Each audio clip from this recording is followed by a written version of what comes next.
নমস্কার বন্ধুরা, জয়ার পাকশালাতে সবাইকে স্বাগত। আজকে ইলিশ মাছের ডিমের কোপ্তা কারি করে দেখাবো। অসম্ভব সুন্দর এই ইলিশ মাছের ডিমের কোপ্তা কারি। রেসিপিটি পুরো দেখার অনুরোধ রইল। আসুন দেখে নেওয়া যাক এই ইলিশ মাছের ডিমের কোপ্তা কারি কীভাবে এবং কী কী দিয়ে করছি। একটা কড়াই বসিয়ে নিয়েছি, তার মধ্যে জল দিয়ে দিলাম। জলটা একটু গরম হয়ে গেছে, এর মধ্যে ইলিশ মাছের ডিমটা আমি দিয়ে দিলাম। ডিমটাতে হালকা হলুদ মাখানো ছিল। এর মধ্যে একটু নুন দিয়ে দিলাম। জলটা একটু গরম হতে দেব, আর হাফ চামচ হলুদ দিলাম। আমি ডিমটা যাতে কালো না হয়ে যায় তার জন্য হলুদ মাখিয়ে রেখেছিলাম।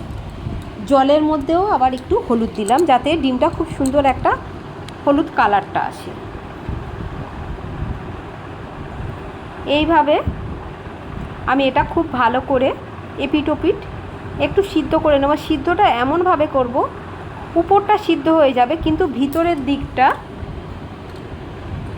হালকা একটু তখনও কাঁচা থাকবে। এটা হয়ে গেছে, মিনিট দুয়েক আমি এটা সিদ্ধ করে নিয়েছি। আমি এবারে এইভাবে ছাঁকনি দিয়ে এটা তুলে নিয়ে নিচ্ছি।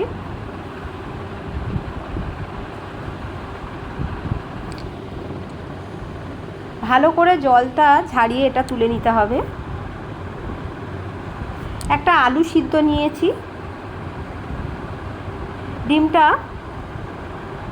আমি ভেঙে ভেঙে নেব। দেখুন ভিতরের দিকটা কিন্তু হালকা কাঁচা আছে। খুব ভালো করে ডিমটা এইভাবে ম্যাশ করে নিতে হবে। আর আলুটা আমি এইভাবে গ্রেটার দিয়ে দিচ্ছি। আপনারা এটা ম্যাশার দিয়েও করতে পারেন বা হাত দিয়েও মেখে নিতে পারেন। এইভাবে যদি গ্রেট করে দেওয়া যায় কোনো একটুও গোটা থাকবে না। এটা একদম মিহি, এর সঙ্গে খুব সুন্দরভাবে পেস্ট হয়ে যাবে। সমস্ত আলুটা নিয়ে নিলাম এইভাবে। দেখুন একটু একটু গোটা গোটা বেরোচ্ছিল, সেগুলোও আমি খুব ভালো করে এইভাবে গ্রেট করে নিলাম। এর মধ্যে এবারে কিছু মশলা দিয়ে দেব। এক মুঠো একটা মাঝারি সাইজের পেঁয়াজ যেটা কেটে রেখেছিলাম টুকরো করে, সেটা দিয়ে দিলাম। 4-5টা কাঁচা লঙ্কা টুকরো করে রেখেছি, সেটা দিয়ে দিলাম। নুন দিলাম হাফ চামচ, হলুদ গুঁড়ো হাফ চামচেরও কম, লঙ্কার গুঁড়ো হাফ চামচ, জিরের গুঁড়ো 1 চামচ, আর গরম মশলা হাফ চামচ। খুব ভালো করে এটা মেখে নিয়ে নিতে হবে।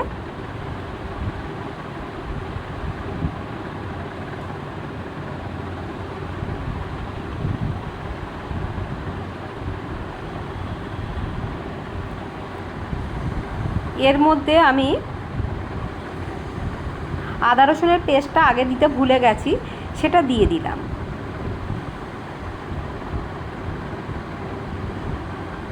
খুব ভালো করে এটা মেখে নিচ্ছি।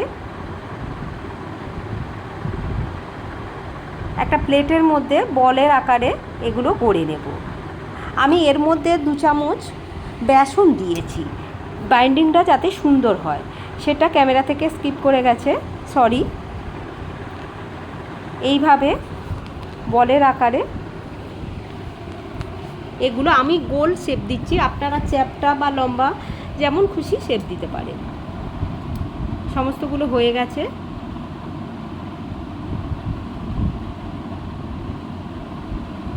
দেখুন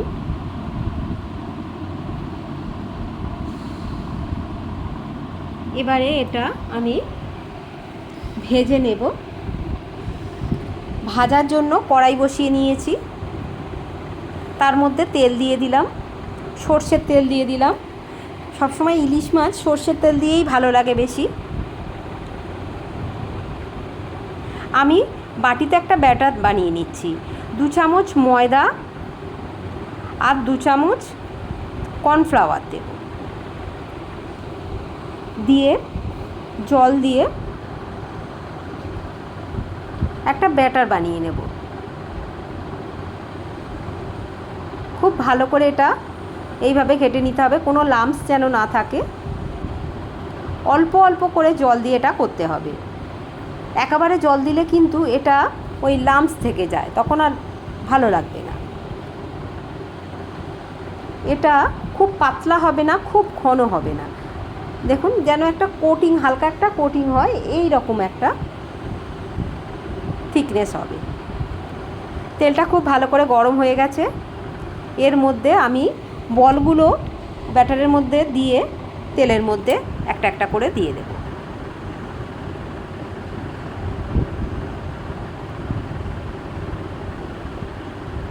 আপনারা ডুবো তেলেও এটা ভাজতে পারেন। এইভাবে ভেজে সন্ধ্যাবেলা চায়ের সঙ্গে অপূর্ব খেতে লাগে।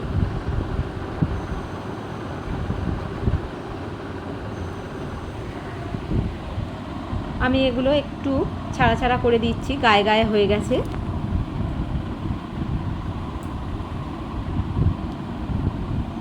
এক পিঠ হয়ে গেলে আমি আর একটা পিঠ উল্টে দেব।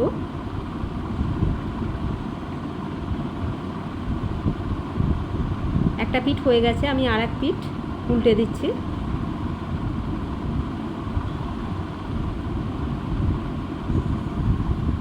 সমস্তগুলো এইভাবে উল্টে দিয়ে দিতে হবে।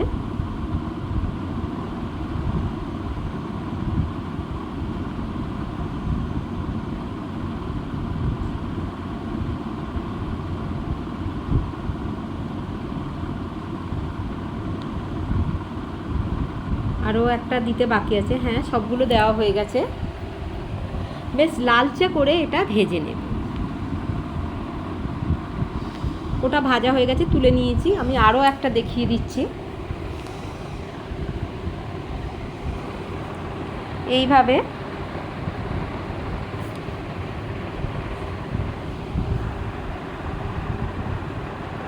সমস্তগুলো এক পিঠ হয়ে গেছে, আরও এক পিঠ উল্টে দিচ্ছি। এইভাবে সমস্ত বড়াগুলো আমি ভেজে নেব।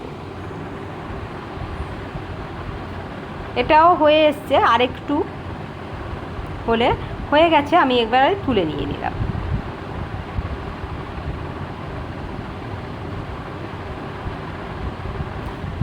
দেখুন সমস্তগুলো কিভাবে আমি লালচেভাবে ভেজে নিয়েছি। একটু লালচে করে ভাজলে এটা খেতে ভালো লাগে, তবে আপনারা কম বেশি করতে পারেন। অনেকটাই তেল আছে, তার মধ্যে দুটো তেজপাতা আর দুটো শুকনো লঙ্কা ফাটিয়ে দিয়ে দিলাম।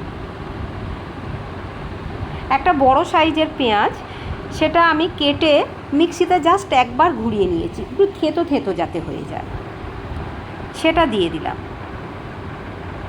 একেবারে যদি খুব পেস্ট মতো করা যায় তাহলে সেটা খেতে ভালো লাগে না, কিন্তু হালকা যদি থেঁতো করে এর মধ্যে দেওয়া যায়, এটা গ্রেভিটা খুব সুন্দর একটা থকথকে ভাব আসে।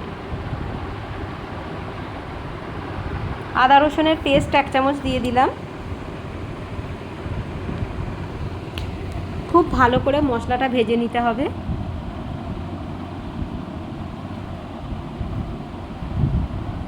নুন দিয়ে দিলাম 1 চামচ। পেঁয়াজটা বেশ ভালো লালচে ভাজা হয়ে গেছে।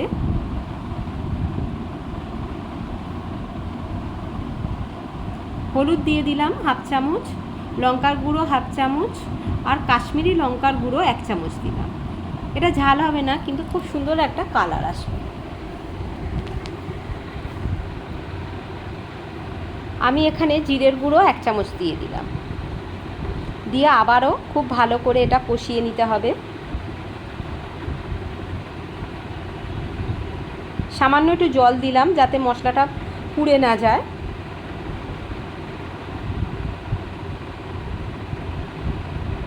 আমি এখানে টমেটো কেচাপ দিচ্ছি 2 চামচ। আমি এখানে কোনো টমেটো ইউজ করিনি, এই কারণে আমি এখানে টমেটো কেচাপটা দিচ্ছি। আপনারা টমেটো পেস্ট করে দিতে পারেন, কেচাপের দারুণ সুন্দর একটা টেস্ট সেটা আসে। তারপরে আমি জল দিয়ে দিলাম।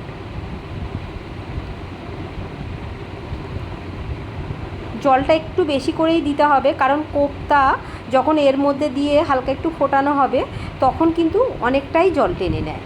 ঝোলটা মানে জল নয়, সরি, ঝোলটা টেনে নেবে। নুন দিয়ে দিলাম। এবারে আমি কোপ্তাগুলো এর মধ্যে দিয়ে দিচ্ছি।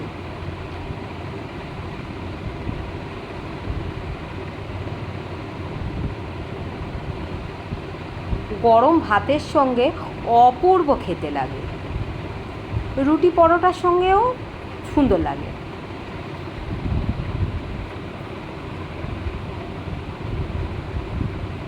একটু ফুটিয়ে নেব এটা, যাতে কোপ্তার মধ্যে গ্রেভিটা খুব একটু যায়।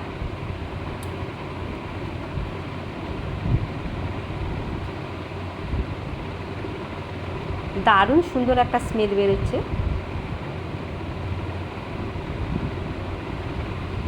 ইলিশ মাছের ডিমের বড়া বা এমনি আলু দিয়ে তরকারি করে খেয়ে থাকি, এইভাবে কোপ্তা করে খেলে অসম্ভব সুন্দর লাগে। আমি হাফ চামচ এখানে গরম মশলার গুঁড়ো দিয়ে দিলাম। এটা হয়ে গেছে, আমি ফ্লেমটা অফ করে দিয়েছি। একটা প্লেটের মধ্যে সার্ভ করে নিচ্ছি। রেসিপিটি ভালো লাগলে লাইক, শেয়ার, কমেন্ট এবং সাবস্ক্রাইব করতে ভুলবেন না। পাশে থাকা বেল আইকনটি প্রেস করে দেবেন।